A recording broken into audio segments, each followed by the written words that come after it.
Hello, কি অবস্থা সবার? আশা করি সবাই অনেক ভালো আছো। চলে এলাম অনেক দিন পর একটা ব্লগ নিয়ে। এতদিন আমি সেভাবে ব্লগ পোস্ট করিনি, শুধু শর্টস দিয়েছি আমার বেড়ালের, তারপর টুকটাক যা হচ্ছিল সেসবের। তো আজকে ভাবলাম যে তোমাদের সঙ্গে বৃক্ষ মেলার ব্লগটা শেয়ার করা যাক। বৃক্ষ মেলা শেষ, তবে গাছপালা দেখতে তো সবারই ভালো লাগে। তো চলো দেখি এবার বৃক্ষ মেলায় কী কী ছিল। এবার বৃক্ষমেলা আমার কাছে মোটামুটি রকমের লেগেছে।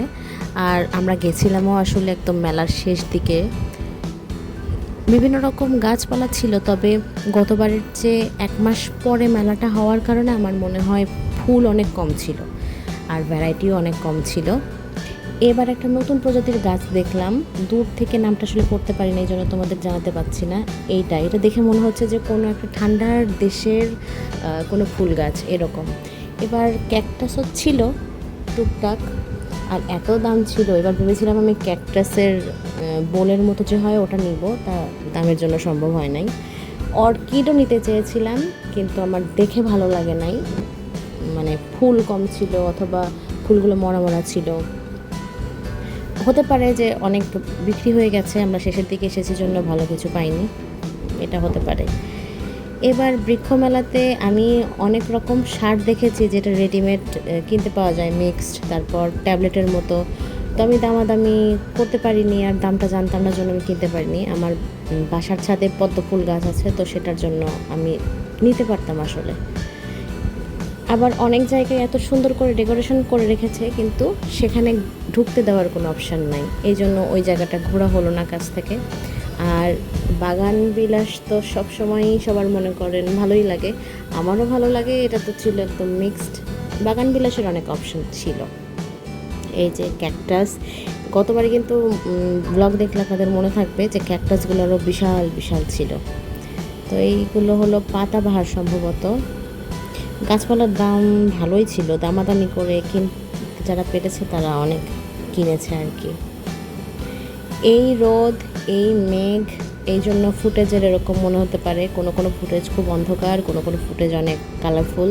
আমরা যেদিন মেলাতে গিয়েছিলাম সেদিন মেঘলাই ছিল, কিন্তু এত গরম ছিল যে আমরা বের হয়ে একটু ঘুরতে পারছিলাম না, প্রচণ্ড গরম ছিল। আর এই ভিডিওটা মাকে দেখানোর পর জানতে পারলাম যে এটা নাকি আমাদের বাসায় আছে। তো দেখা যাক কতটুকু হয়। এগুলো হচ্ছে চন্দন গাছ, শ্বেত চন্দন। গতবার আমি এই গাছটা নিয়ে গেছি এবং সেম দোকানদারের কাছ থেকে নিয়ে গেছি, এটাও সেম দোকানই ছিল। আর এটা মার জন্য ভিডিও করেছিলাম, দেখানোর জন্য যে এটা আসলে আমি শ্বেত চন্দন গাছই কিনে নিয়ে গেছিলাম গতবার, কোনো ভুল করিনি। আর এটা হলো রক্তচন্দন গাছ, ওই পুষ্পার যে রক্তচন্দন নিয়ে কাহিনী, এইগুলো হচ্ছে সেই রক্তচন্দন। আমার মা এবং আমি গাছপালা অনেক ভালোবাসি। তো আমার বাসায় আসলে আমি কোনোভাবেই কোনো রকম গাছপালা রাখতে পারলাম না, করতে পারলাম না, এটা একটা আমার আফসোস বড়। তারপরও আমি মানে মেলা হলে কিনি, সেগুলো আবার আমার বাবার বাড়িতেই লাগাই, শ্বশুর বাড়িতেও লাগাই, তো এইভাবেই চলছে। অর্কিডও কেনার ইচ্ছা ছিল, কিন্তু এত দাম, এটা আসলে সম্ভব ছিল না, এই জন্য অগত্যা শুধু ভিডিও করছিলাম আর দেখছিলাম। এগুলো আমার এত ভালো লাগে। এই গাছগুলোর নাম আমি এবারও মানে ভুলেই গেলাম, ব্লগ করার আগে তো পড়েছিলাম ভিডিও করার সময়। এইগুলোর অনেকগুলো কালারও আমি দেখলাম, সাদা, গোলাপি, লাল, গতবার কালো ছিল। আর এই তো, এই রোদ, এই মেঘ। আরও একটা অর্কিডের স্টল, সেখানে ছোট্ট ছোট্ট নানান রকমের ফুল। এই ড্রাগন গাছটা দেখে মনে হলো যে গতবার যে আমি ড্রাগন গাছটা কিনেছিলাম এখান থেকে, সেখানেও এবার 4-5টার মতো ফল দিয়েছে। আর এগুলো কিন্তু মাটি, এগুলো মিক্সড মাটি সার এভাবে রাখা ছিল। আর রঙ্গন ফুলের গাছ আমার বাসায় আছে, তো রঙ্গন ফুলের গাছ নিব না, দেখি আরও সামনে কী কী স্টল আছে সেগুলো ঘুরে দেখা যাক। এইগুলোর নয়নতারা সম্ভবত সিজনাল, এগুলোর বিচি হয় না, বা বিচি আমি কখনো পাইনি, এগুলো গাছ আমার ছিল। এবার দেখলাম আউটডোরের চেয়ে ইনডোর প্ল্যান্টের প্রতি একটু বেশি আগ্রহ সবার, এবং সেই জন্য সেগুলোর দামও অনেক বেশি। এবার বনসাই খুব একটা দেখতে পাইনি, বনসাইয়ের সেকশনগুলো খুব একটা ছিল না।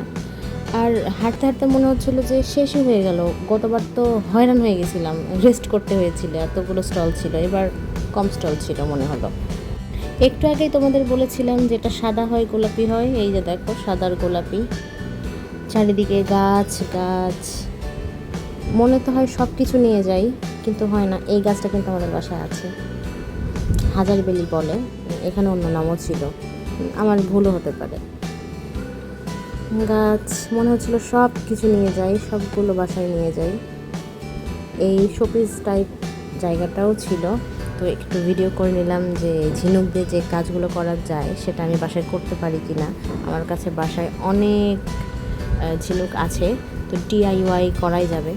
এই তো কিনে নিয়েছি দোলন চাপা গাছ। এবার ইচ্ছা ছিল যে একটা দোলন চাপা গাছ অন্তত কিনে নিয়ে যাব। চেয়েছিল 250 টাকা, আমি 120 টাকায় 4টা দোলন চাপা গাছ পেয়েছি। মনে হয় ঠকি নাই। গাছগুলো নিয়ে আমি আমার বাবার বাড়ির ছাদেও লাগিয়ে ফেলেছি। ঘুরতে ঘুরতে আমরা বেশ টায়ার্ড। তো এই ছিল আজকের ব্লগ। আশা করি এই ব্লগটা তোমাদের ভালো লেগেছে। ভালো লাগলে লাইক কমেন্ট শেয়ার করো। দেখা হবে নেক্সট ব্লগে। বাই।